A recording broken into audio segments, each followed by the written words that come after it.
மேடையில் உள்ள பெரியவர்களுக்கும் பத்திரிகை நண்பர்களுக்கும் எனது பணிவான வணக்கங்கள். பிடி செல்வகுமார் சார் கிட்டத்தட்ட எனக்கு ஒரு 20 வருஷமாக என்னுடைய நண்பர்.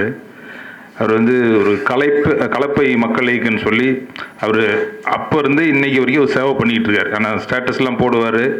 அந்த கன்னியாகுமரி டிஸ்ட்ரிக்டில் பார்த்தீங்கன்னா இவர் முன்னாடி பேசின மாதிரி அவ்வளோ துண்டுப்படி எந்த எதிர்பார்ப்பும் இல்லாமல் பண்ணிகிட்டு இருக்காரு. போன முறை ஈஸியில் சுயேட்சைன்னு வெற்றி பெற்றார்.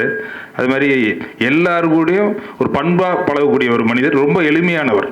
அவர் பன்முகத்திறமை உள்ளவர். நடிகர், நடிச்சிட்டாரு, டைரக்ட் பண்ணுறாரு, தயாரிப்பாளர். அது மாதிரி இந்த முறை அரசியலில் ஒரு பெரிய வெற்றி அடைய நான் வாழ்த்துக்கிறேன். அதே மாதிரி அவருக்கு எல்லாரும் கூடயும் எளிமையாக பழகுவார். ரொம்ப பண்பான மனிதர். இப்படி ஒரு மனிதர் பார்க்க ரொம்ப கஷ்டம். என்னுடைய நெருங்கிய நண்பர். இன்னும் மேலும் மேலும் வளர வாழ்த்து கூறி விடைபெறுகிறேன். நன்றி. சரி, அவங்கள ஒரு நல்ல இடத்துல வச்சு நம்ம மீட் பண்ணால், ஒரே இடத்துல வச்சு மீட் பண்ணால் நல்லா இருக்குங்கிறதுக்காக அந்த ஏற்பாடு. இதில் வேறு எந்த பந்தாவோ அதுக்கோ இதுக்கும் இல்லை. என் நண்பர்கள், என் கூட பயணப்பட்டவர்கள், பத்திரிகை நண்பர்கள். நம்ம இந்த இடத்துக்கு நிற்கிறோம்னா அதுக்கு காரணம் நானும் ஒரு பத்திரிகையாளர் இருந்தது தான். அது எல்லார் பேரையும் நான் சொல்லணும். இங்கே இருக்கிறவங்க அத்தனை பேர், இப்போ வனராஜா அண்ணன் முதல் முரளி சார், அவங்க அப்பா எனக்கு அவ்வளவு ஹெல்ப் பண்ணியிருக்காரு. ராமநாராயணன் சார்லாம் எனக்கு நிறைய படம், கிட்டத்தட்ட ஒரு 25 படமாவது அவங்க கூட நான் பிஸ்னஸ் பண்ணியிருப்பேன். நான் பிஸ்னஸ் பண்ணாத இடமே கிடையாது. அவர் சொல்லியிருப்பார், விஜய் தான் வளர்ந்தார், விஜய் தான் அவர் வளர்த்து விட்டார். அப்படி கிடையாது. எல்லாரும் அப்படி ஒரு மாயையில் வாழ்கிறாங்க. மாயையில் தான் அந்த உலகமே தப்பான வழிக்கு போயிட்டுருக்கு. ஒவ்வொருத்தருக்கும் உழைப்பு இல்லைன்னா, என் கூட இருந்த 15 பேர் எங்கே இருக்காங்கன்னு கேளுங்க. அப்போ என் உழைப்பை அவமானப்படுத்துகிற போல் இருக்குது. நிறைய பேர் கமெண்ட்லாம் போடும்போது கண்ணீர் தான் வரும் எனக்கு. அவர் இல்லைன்னா இவர் எப்படி, நான் இல்லைன்னா அவர் எப்படின்னு தான் நான் கொஸ்டின் கேட்பேன். ஆல்மா தூக்கிட்டு போனது தொடரமைச்சதுக்கு தெரியும். பெரிய அண்ணா படம் எடுத்திருக்கிற அண்ணன் இவருக்கு தெரியும். ஆனால் அதை யாராவது சொல்கிறாங்களா கமெண்ட்டில்? ஏதோ நான் திடீர்னு ஒரு பணத்துக்கு ஆசைப்பட்டு ஒரு கட்சி, என்ன ஏன் நீ குப்பை தொட்டி மாதிரி தூக்கி போட்டுட்டீங்களே, நான் எங்கே போகிறது? ஒரு சூப்பர் ஸ்டாரை உருவாக்குறது வரை உன்னை பற்றி ஒரு மைனஸாக எங்கேயாவது வந்ததா? அது வரை நான் காப்பாற்ற தானே செய்தேன் கூட இருந்து. ஏதாவது ஒரு மைனஸ், உங்கள் குடும்பம் பிரிஞ்சுதா? உங்கள் குடும்பத்தை கட்டி காத்தோம். நான் இருக்கிறதோ உங்கள் குடும்பம் பிரிஞ்சுதா? உண்மையாக தானே உழைச்சோம். அந்த உண்மை தெரியாமல் விஷப்பாம்புகள் அங்கங்கே காலும் கையை சுற்றிட்டு அப்படி தான் இருக்கும். எனக்கு என் நண்பர் முரளி தெரியும். முரளி மாதிரி ஒரு ப்ரொடியூசர்லாம் அதுக்கப்புறம் எவ்வளோ கஷ்டப்பட்ட வெளியே சொல்ல மாட்டாங்க. பெரிய நடிகருங்கும் போது சொல்ல மாட்டாங்க. ஏன் சார் அப்பா எங்கே போய் நீங்கள் பாங்க, அப்பா இப்படியே கூட வேலை பார்த்துட்டு இருக்கோம், எவன்டா கூட இருக்குன்னு சொல்லுவான். அவன் எவ்வளோ பெரிய துரோகியாக இருந்தாலும் வெளியே சொல்ல முடியாது. ஏன்னா அங்கே வேலைக்காரன், நம்மளும் ஒரு வேலைக்காரன் தானே. ஆனால் வேலைக்காரன் உயரக்கூடாதா? அவன் அடுத்த கட்டத்துக்கு வரக்கூடாதா? ஆசைப்படக்கூடாதா? இப்போ முருகன் இப்போ ப்ரொடக்ஷன் மேனேஜர் இருந்தால், வாழ்நாள் முழுக்க ப்ரொடக்ஷன் மேனேஜர் இருந்தால் சாகணுமா? அப்படி ஏதாவது நீதி சட்டங்கள் வச்சுருக்காங்களா எங்கேயாவது? அப்போ நம்ம வளரக்கூடாதா? பல முறை பல விதங்கள்லாம் ட்ரை பண்ணி பார்த்தா, நீங்கள் அவரை பாருங்கள் இவரை பாருங்கும்போது எனக்கு ஒரு கை கொடுக்க ஒரு ஆள் வேணும் சார். நான் அந்த பகுதியில் ஏதாவது பண்ணணும். என் பகுதியில் நான் வாழ்கிற பகுதிக்கு ஏதாவது பண்ணணும். கடவுள் ஒரு வழியை விட்டுருக்காரு. கலப்பை மக்கள் இயக்கம் மூலம் 25 கலையரங்கங்கள், 9 பள்ளிக்கூடங்கள், 30 குளங்களை தூர்வாரிருக்கேன் தனிநபரா. சொன்ன கண்ணீர் தான் விடுவீங்க சார். இதுவரை நான் அதை வெளியெல்லாம் ரொம்ப சொல்லலை. என் வாழ்க்கை முழுக்க அங்கே போட்டிருக்கேன். நீங்கள் வேணால் ஊரில் பாருங்கள், கேளுங்க யார்கிட்டையும். அப்போ ஒருத்தன் உழைச்சி வரதை நீங்கள் போட மாட்டீங்க. அவன் தும்முனான், கார் அவரே திறந்துட்டாரு சார், அவர் தண்ணி பாட்டில் அவரே எடுத்து குடிக்கிறாரு சார், இதெல்லாம் நியூஸ் ஆகுது. அவர் தண்ணி பாட்டில் அவர் குடிச்சிட்டாரு சார், கார் திறந்துட்டாரு சார், இதெல்லாம் நியூஸ். ஆனால் இவ்வளோ உழைச்சிருக்கான ஒரு தனிநபர், அவன்கிட்ட பேரோ இருந்தால் இவ்வளோ உழைச்சிருக்கானுன்னு சொல்லி அதை கைலைட் பண்ணலாமா பண்ணக்கூடாதா? உண்மையிலே தானே. எனக்கு எவ்வளோ உழைப்பு, எவ்வளோ கஷ்டம் இருக்குது நினச்சி பாருங்க. சும்மா வரும் பணம், தினம் வேதனை, ரத்த வேதனை பண்ணி என் ஒய்ஃபு இவ்வளோ ஆப்ரேஷன் பண்ண போகிற, என்ன போகக்கூடாது. டாக்டர் 6 மாதம் நீ ஓய்வு எடுக்கணும். 1 மாதத்துக்குள்ளே நான் வெளியே வந்துட்டேன். என்னால் இருக்க முடியல வீட்டுக்குள்ளே. ஏன்னா உழைச்சி பழக்கப்பட்டுட்டோம். இல்லை எல்லாம் ஈஸியாக நினைப்பாங்க, அவருக்கு ஈஸியாக கிடைச்சிருச்சு சார், அவருக்கு என்ன சார். அப்படி கிடையாது. உழைச்சிருக்கும். இந்த இடத்துக்கு வரணும்னா அது அவர் முரளி சார் சொன்னால் உழைக்காமல் அப்படி இல்லை. எனக்கு தெரியும் தமிழ்குமரன் சார் சும்மா வந்துட முடியுமா? அவங்க அப்பா பேரை சொல்லிட்டு மட்டும் வந்துட முடியுமா? உழைக்கிறாரு. இதில் வெற்றி தோல்வி எல்லாம் நாங்களாம் ஒரு குடும்பம் தான். முரளியும், தமிழ்குமரனும், விடியல் ராஜு, வனராஜா இருக்கட்டும், இங்கே நிற்கிற டிடி ராஜாவாக இருக்கட்டும், முருகனாக இருக்கட்டும், இங்கே நிற்கிற எல்லா சகோதரர்களும் எங்களுடைய சகோதரர்கள். இந்த எலெக்ஷன் முடிஞ்ச பிறகு நாங்கள்லாம் குடும்பம் தான். ஆனால் பாருங்கள், ஒருத்தனை வாழ்த்துக்கு 2 பேர் வந்திருக்காங்க பாருங்கள். நான் யாராவது ஒருத்தர் தான் வருவாருன்னு நினச்சேன். ஆனால் பாருங்கள், அதுதான் அன்பு. முதல்ல அவங்க 2 பேர்த்துக்குமே கைத்தட்டல். இப்பவுமே வெற்றி தான். ஏன்னா அந்த மனம் இருக்கு பாருங்க. நம்மள உள்ள ஒருத்தர் இந்த இடத்துக்கு வந்திருக்கான்னு சொல்லி வாழ்த்து வந்திருக்காங்க. கடைசி ரொம்ப சலிட் சார் அவங்க 2 பேருக்குமே. ஒரு தலைமை பண்புள்ள இருக்கு. அதே மாதிரி என் நண்பன் விடியல் ராஜ் பாவம், அவரும் உடனே எனக்காக ஹெல்ப் பண்ணி, நான் வாரேன், உனக்குன்னா நான் எனக்கு இன்னைக்கு கேன்வசிங்கே வேண்டாம், அதேமாதிரி சிவி குமார் சார் நிறைய நல்ல படங்கள் எடுத்தவர். அதாவது இதில் ஒரு வேற்றுமைக்குரிய இடமே கிடையாது சார். இங்கே நல்ல நண்பர்கள்லாம் வந்திருக்காங்க, எலெக்ஷனில் இருக்கிறவங்களாம் இருக்காங்க. எல்லார் பேரும் என்னால் சொல்ல முடியல. நிறைய குடும்பங்களாக வந்திருக்காங்க. எல்லாரையும் நினச்சி எனக்கு சந்தோஷமாக இருக்குது. இது எதுக்காக சொல்கிறேன்னா சார், மனவேதனைகள் நிறைய வலிகள் இருக்கும் சார், வெளியே சொல்ல முடியாது. எப்படி வெளியே சொல்ல முடியும்? எத்தனை துயரங்கள், எத்தனை துரோகங்கள், எத்தனை அவமானங்கள். அவர் சொன்னது உண்மைதான். துரைராமச்சந்திரன் அவருக்கு எல்லாருக்கும் அவார்டு கொடுக்கணுன்னே விஜய்க்கு கொடுங்கன்னு நான் சொன்னது உண்மைதான். ஏன்னா முதல்ல ஆரம்பத்தில் நீங்கள் ஒன்று உச்சத்திலேருந்து சாடி வரலங்க. ஏன்னா மேலேருந்து ஆகாய கங்கையிலேருந்து குதிச்சு வந்தீங்க. அப்போ நீ ஒரு மேடையில் பேசும்போது கூட நான் உச்சத்திற்கு வந்துட்டேன், யார்ட்ட இல்லாத பணமா, அது மிரட்டல் மாதிரியே இருக்குது பேச்சுகள்லாம். எவ்வளோ கஷ்டம் தெரியுமா சார்? அவங்க அப்பா பால் வாங்க கஷ்டப்பட்டிருக்காரு சார். ஒரு வீட்டை வித்தோட அப்படி மிரண்டு போயிட்டார் சார். முதல் படம் தோல்வி, வீட்டை வித்துருக்காங்க. அப்போ நீ பட்ட கஷ்டத்தை பற்றியே சொல்ல மாட்டேங்கிற. எனக்கு இப்படிலாம் என் கூட வந்து உழைச்சாங்கிறத பற்றி எங்கேயுமே சொல்ல மாட்டேன். குறை சொல்றதுக்காக இல்லை, பக்குவப்படணும். உன்னை பற்றி தும்முனாங்க, அது பண்ணாங்க, நாங்கள் நியூஸ் கொடுத்தோம் இல்லையா? நல்லதெல்லாம் உனக்கு பற்றி வந்தது இல்லையா? நீ செய்கிற தவறை பற்றி வரணும். தப்பு பண்ணக்கூடாதுங்கிறக்காக தான் சொல்லப்படுகிறது. இது வந்து அவரை குறை சொல்வதற்காக, அவரை விட்டு வந்துட்டாங்கிறக்காக இல்லை. அவர் வரட்டும், அவர் எந்த இடத்துக்கும் போட்டோம். ஆனால் நாங்களும் களத்தில் நிற்கிறோம். கண்டிப்பாக எல்லோருக்கும் உரிமை இருக்குது. இது ஜனநாயக நாடு, டெமோக்ரஸி. யார் தப்பு பண்ணாலும் தப்பு பண்ணுறவங்க கூட வாழணுங்கிறது அவசியம் கிடையாது. அதனால் யாருக்கு என்ன பிடிச்சிருக்கோ அதை தான் செய்ய முடியும். அவங்க உரிமையில் தலையிட முடியாது. ஆனால் நீங்கள் சரியாக பயணப்படவில்லை என்றால் களத்தில் நாங்களும் இறங்கி போராடுவோம் என்பதுதான் உண்மை. இதுக்கு சண்டைக்கு சச்சரவாக இல்லை. எனக்கும் உரிமை இருக்கிறது. நானும் இந்த நாட்டினுடைய ஒரு பிரஜை. இந்த நாட்டில் உள்ள எல்லா அதிகாரமும் எனக்கு இருக்கு. எப்படி வனராஜாவுக்கு இருக்கோ அதே போல் எல்லாருக்கும் இருக்குது. இங்கே என் கிளாஸ்மேட்டு ஜோசப் சந்திரன் வந்திருக்கான். முதல் படம் பண்ணுறேங்க பாந்தா பரமசிவம். ஏன்டா ரொம்ப கஷ்டம். ஒரு பிஆர் எப்படி பண்ண முடியும்? வந்த உடனே 10 லட்ச ரூபா எடுத்து போடுறான். அவன் வெளிநாட்டில் இருக்கிறான். அப்போ அவ்வளோ அவனை போய் கிண்டல் பண்ணியிருக்காங்க. ஏன்னா நீ போய் இப்படி 10 லட்ச ரூபா போயிட்டு செல்வகுமார் சினிமாக்காரனை நம்பி போடுறீ அப்படின்னா இல்லை. அவன் சொல்லியிருக்கான் பாருங்க வார்த்தை. செல்வகுமாரை பற்றி எனக்கு தெரியும். நான் அவன் 6 வயசுலேருந்து ஒன்றா வளர்ந்துறாரு. ஒரே கிளாஸ்மேட்டு ஒன்றா. இது எதுக்கு தெரியும்னா சொல்கிறான். அவன் வந்திருக்கான் மேடையில். நாங்கள் ரெண்டும் ஒன்றா படித்து வளர்ந்துருக்கோம், ஒன்றா இருந்திருக்கோம். அவனை பற்றி எனக்கு தெரியும். செல்வகுமார் தோக்க மாட்டான். அப்படி அவன் தோத்தா கூட நானும் தோத்துட்டு போறடா. அப்போ அவன் லாஸ் தான். ஆனால் இன்னைக்கு மேடையில் வந்து இருக்கிறான். எனக்கு ஒன்றுன்னா வந்து இருக்கிறான். அதுதான் நட்பு. நம்மளும் அவனை விட்டு கொடுக்க மாட்டான், அவனும் இன்னும் விட்டு கொடுக்க மாட்டான். அதே போல் தான் இங்கே இருக்கிறவங்க மேடையில் இருக்கட்டும், அது விடியல் ராஜா இருக்கட்டும், CV Kumar sir, Murali sir இருக்கார்ல, எவ்வளோ வேலை இருக்குன்னு நீங்கள் நினச்சி பாருங்க. தமிழ்குமாரனுக்கு எவ்வளோ வேலை இருக்கும். அதனால் அந்த வேலைகளை விட்டீங்கன்னா பெரிய ஒரு எலெக்ஷனை சந்திக்கிறாங்க. அதை விட்டுட்டுலாம் வராங்க பாருங்க. உண்மையிலே அவங்களுக்கு எனக்கு மனசார பாராட்ட கடமைப்பட்டிருக்கிறேன். அதே போல் தம்பி கடலூர்லேருந்து வந்திருக்காரு. அவர் ஒரு பெரிய எனக்கு உங்களை ஒரு 2 வார்த்தை வாழ்த்தி பேசணும்னு சொன்னார். கண்டிப்பாக வாங்க சார். என் நண்பன் சிஎன் ராஜா, முருகன் சார், அடி தேடின்னு சொல்லாங்கப்பா. அவர் நல்ல படமும் எடுத்திருக்காரு, நடிகன் ஒரு படம் எடுத்திருக்காரு. எப்போ பார்த்தாலும் அடி தேடின்னு ஏதோ சண்டை சச்சரவு கூட அவர் விடுற மாதிரி மடிதடி முருகன் சொல்லிடுறாங்க. அதே மாதிரி சியோன் ராஜா ஒரு பொதுநலன் கருதின்னு ஒரு நல்ல படம் எடுத்த டைரக்டர். என்னுடைய கூட இருக்கிற அன்னையிலேருந்து கலப்பை மக்கள் இயக்கத்துக்கு துணைத் தலைவர் அவர் தான். ஒரு லயன்ஸ் கிளப்பு, பெரிய மெடிக்கல் ஸ்டோர் வச்சிருக்கிறாரு. கண்ணாடி எல்லாம் போடுவாங்களே, ஆப்டிக்கல் கடை வச்சிருக்காரு. ஆனால் இன்னைக்கு வர ஒரு பணி பாருங்க பின்னால் தான் இருப்பார். அதுதான் அந்த பணி. நம்ம பிடி செல்வகுமார் அவர் வளரணும். வளர வளர ஒரு நாள் கூட பொறாமப்பட்டே கிடையாது. இப்படி எனக்கு ஒரு 10 பேர் இருக்கேன். நான் பத்திரிகை பாலன் சொல்லியே ஆகணும். பாலன்லாம் எத்தனை பத்திரிகை எல்லாருக்கும் பிடிக்காது இல்லையா? இப்போ என் வளர்ச்சி எல்லா பத்திரிகையாளர்களும் பிடிக்குமா? என் வளர்ச்சி என் கூட இருந்தவங்களுக்கே பிடிக்காதனால தான் யார் இன்கம் டேக்ஸில் போட்டு விட்டதே என் கூட இருந்தவன். எங்க ரைட்டில் நான் கூட தவிச்சு சாகட்டும் அப்படின்ட்டு, இதோட அவனை சோழியை முடிச்சிடலான்ட்டு. உண்மை சார்.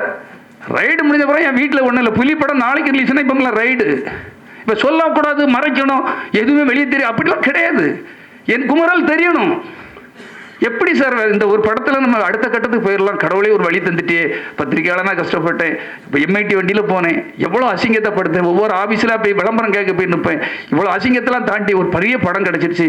இதோட நம்ம வாழ்க்கை செட்டில் ஆகிடும் அப்படின்னு நினச்சிட்டு இருக்கும்போது கூட இருக்க சகனிக்குள்ள குள்ளநெறிகள் ரகம் பிடி செல்வகுமார் எப்படி அவருக்கு மட்டும் படம் கொடுத்தா எப்படி இவ்வளோ பெரிய படம் எடுக்கிறான்னு போட்டு விட்டதே கூட அங்கே கூட இருக்கிற ஒரு 10 பேர் வேலை பார்க்குறவங்க. இதை நான் சொல்லலை சார்.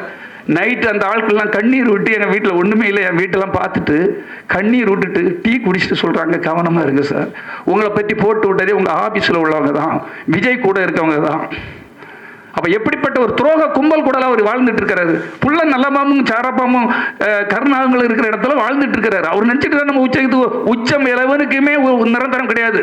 அது புருஸ்லியா இருக்கட்டும், அது ஜாக்கி சானா இருக்கட்டும், எவ்வளோ பெரிய ஆட்கள். அது பாகவதர் அவரை விட ஒரு பெரிய சூப்பர் ஸ்டாரா தங்க தட்டில் குடிச்ச தங்க டம்ளரில் தண்ணி குடிக்கிறாரு, தங்கத்திலே வாழ்ந்தவர். அவருக்கே ஒரு காலத்தில் பிச்சை எடுத்து தான் சாகுறாரு சார். வாழ்க்கை நினச்சிட்டு இருக்கிறாங்க நான் உச்சத்துக்கு உன் கூட உனக்கு உழைச்சவங்க எத்தனை பேர் இருக்கா? ஒரு வார்த்தை ஏன் உன் மேடையில் சொல்ல முடியல? ஒரு விக்ரமன் இல்லைன்னா பூய உனக்கு சொல்லணும் சார். நான் பார்த்துருக்கேன் பூய உனக்காக உன் படம் எப்படி பிரசாந்துக்கு போன படம் உனக்கு கிடைச்சிது.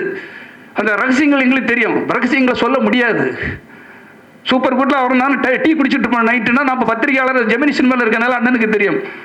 நான் நைட்டு அப்படின்னா அவர் பழமுதிர் சோலை அவர் ஆஃபீஸில் போய் உட்காருவேன். இந்த கதையை கேட்டதும் அப்படியே ஜர்க்காகி போய் நிற்கிறோம். எஸ்எஸ்சிக்கு உடனே அடிக்கிறேன். எல்லாம் தெரிஞ்சுக்கணுங்கிறக்கா சொல்ல. ஏதோ விஜய் பிடி செல்வகுமார் ஏதோ அள்ளிட்டு வந்துட்டாரு போயிட்டாரு நீங்கள் நினைக்கக்கூடாது. என்ன பாடுகள்லாம் பட்டுன்னு எனக்கு தெரியணும். சந்திரசேகர் சார் சொன்னோடனே அவர் வாராரு. அவர் சொல்கிறதுக்கு ஒருத்தன் வேணும் இல்லை, இந்த விஷயத்த சொல்கிறதுக்கு ஒரு ஆள் வேணுமா வேண்டாமா சார்? அதெல்லாம் நாங்கள் அவருக்கு கஷ்டப்படுற நேரத்தில் நாங்கள்லாம் இருந்தோம் சார். ஆனால் அவர் மறந்துட்டார். ஏன்னா அவர் எங்கேயோ போயிட்டார், அது உண்மைதான். ஆனால் எங்கேயோ போனாலும் எல்லாத்தையும் நன்றி மறந்தால், அதாவது யார் யாருக்கு என்ன மரியாதை கொடுக்கணுமோ அந்த மரியாதையை மறந்தால் கண்டிப்பாக இனி எங்கே வந்தியோ போனியோ அதே இடத்துக்கு கீழே வர வேண்டிய இருக்கும். அது காலத்தின் கட்டம், கர்மா. அது கர்மா. என் நண்பர் மோகன் பாபு சார் அவருக்கு பார்த்தேன். அவர் நான் 20 ஏக்கரில் ஒரு வீடு கட்டிகிட்டு இருக்கேன்னு சொன்னார். அந்த வீட்டை கூட நான் பார்க்க எனக்கு வாய்ப்பு கிடைச்சிது. வீடு அப்படி கட்டிகிட்டு இருக்காரு. அங்கே உள்ளுக்குள்ளெல்லாம் போக முடியாது, பெரிய வேன் எடுத்து தான் சுத்த முடியும். ஆனால் அவ்வளோ பெரிய வீடை கட்டி முடிக்கிறாரு. அந்த வீட்டில் அவரால் இன்னைக்கு இருக்க முடியல. கேஸ், பையங்க பெண்ணுங்க எல்லாம் கேஸ் போட்டு இன்னைக்கு அந்த வீட்டில் வாழ முடியல.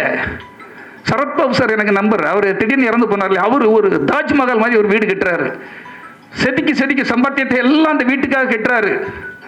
அந்த வீட்டுக்குள்ள அவர் குடி போக முடியல சார், இறந்து போயிட்டார் சார். இதுதான் வாழ்க்கையின் நிஜம், உண்மை. இதை புரிஞ்சுக்கிடாதவங்க அங்கே ஆடுறாங்க பாருங்க. நிறைய கூடம் என்னைக்கு தழும்ப, ஆனால் குறை கூடம் தழும்பிக்கிட்டே இருக்க இல்லையா? நான் அப்படி சிஎம் சார் மோதுமா சார் சும்மா இருக்காரு, அவர் போகல பாவம்.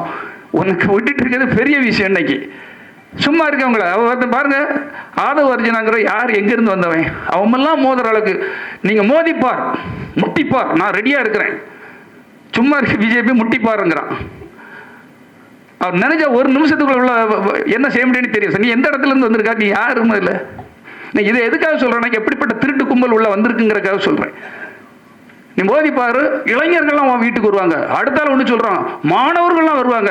அட பிறோட ப்ராடு பையில மாணவர்கள்லாம் வந்து படிக்கணும், அவன் வாழ்க்கையில் ஏதாவது சாதிக்கணும்.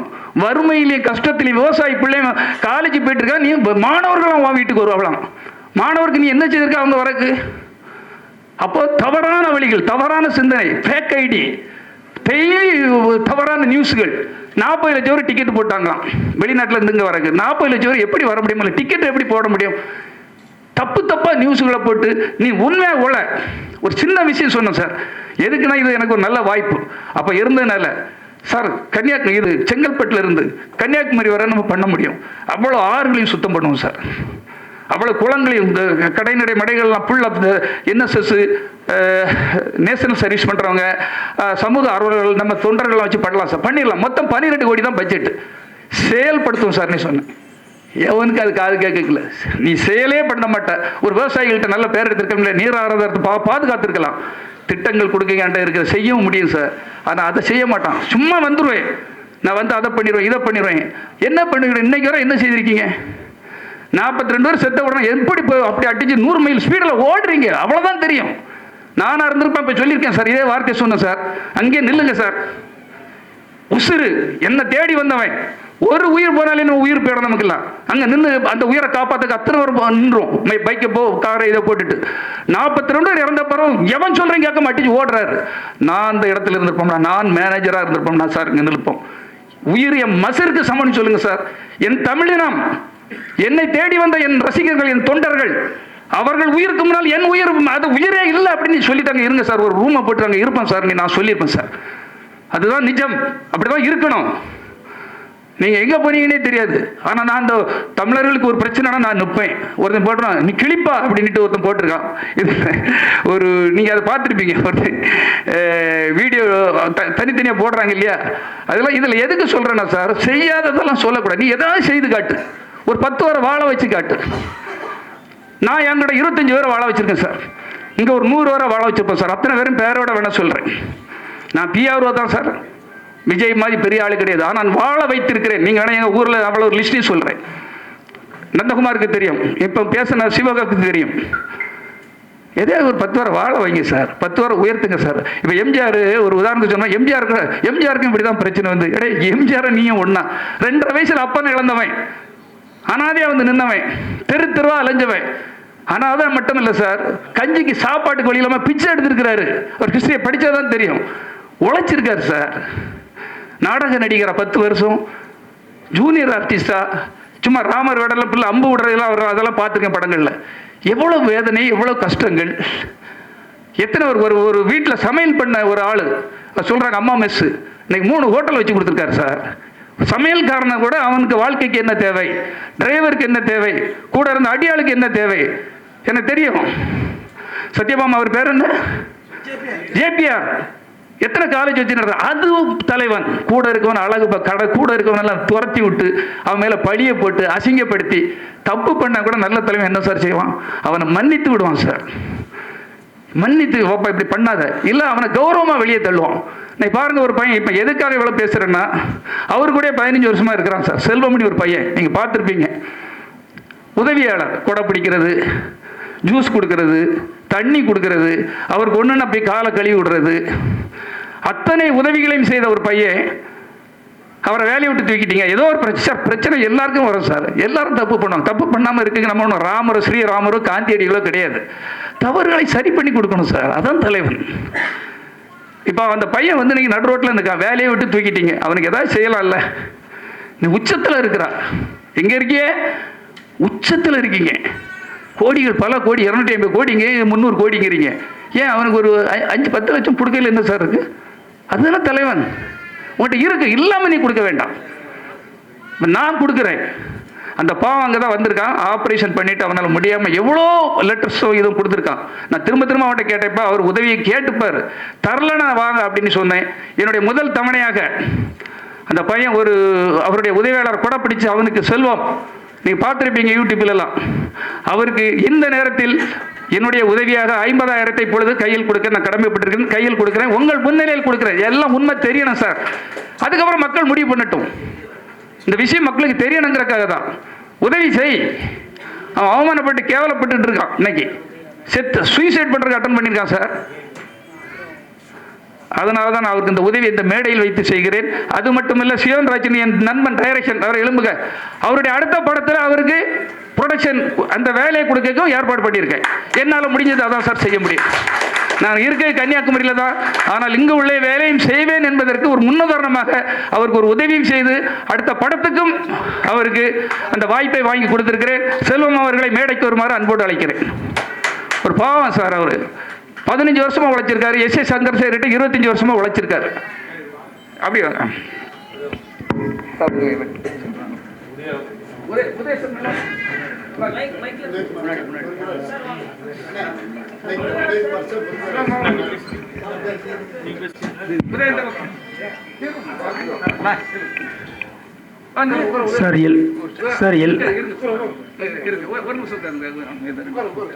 நீங்க இருங்க.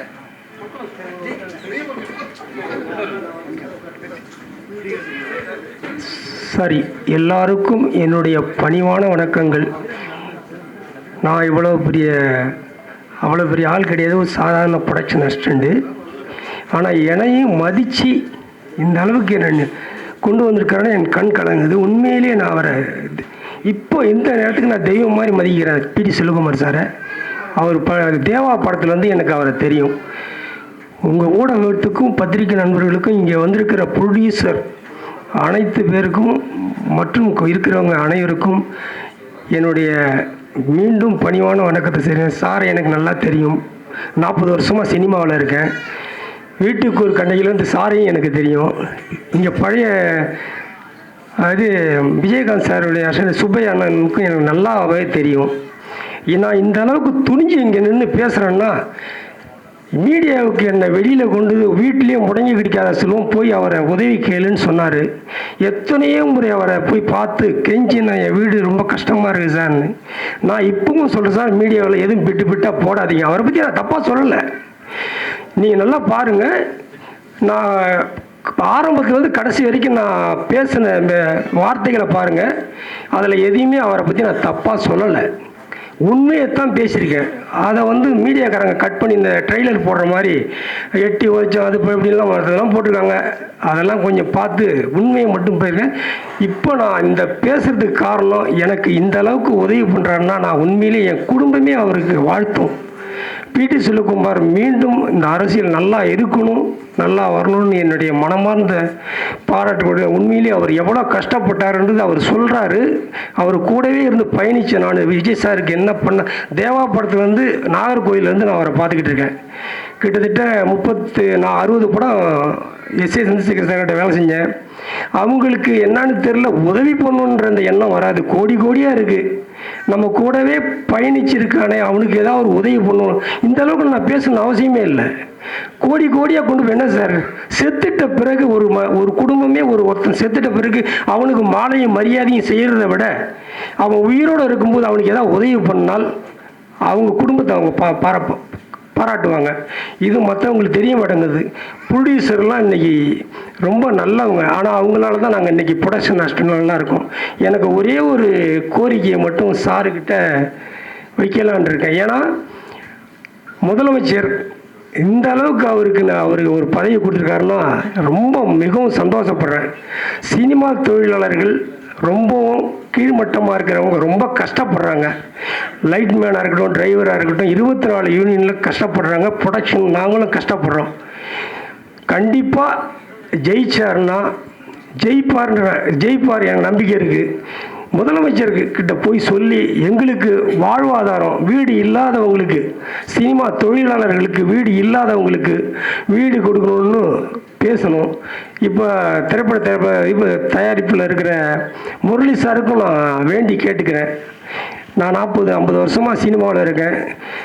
ராமநாராயணன் சார் படம்லாம் இளஞ்சோடி நிறைய படம் ஒரு கம்பெனியில் நான் ப்ரொடக்ஷனில் ஒர்க் பண்ணியிருக்கேன். இப்போ இந்த மீடியா மூலியமாக தான் நான் யாருன்றது எல்லாத்துக்கும் தெரிய வச்சது. உண்மையிலே நான் கோடான கோடி நன்றி சொல்கிறேன் பிடி செல்வகுமார் சாருக்கு.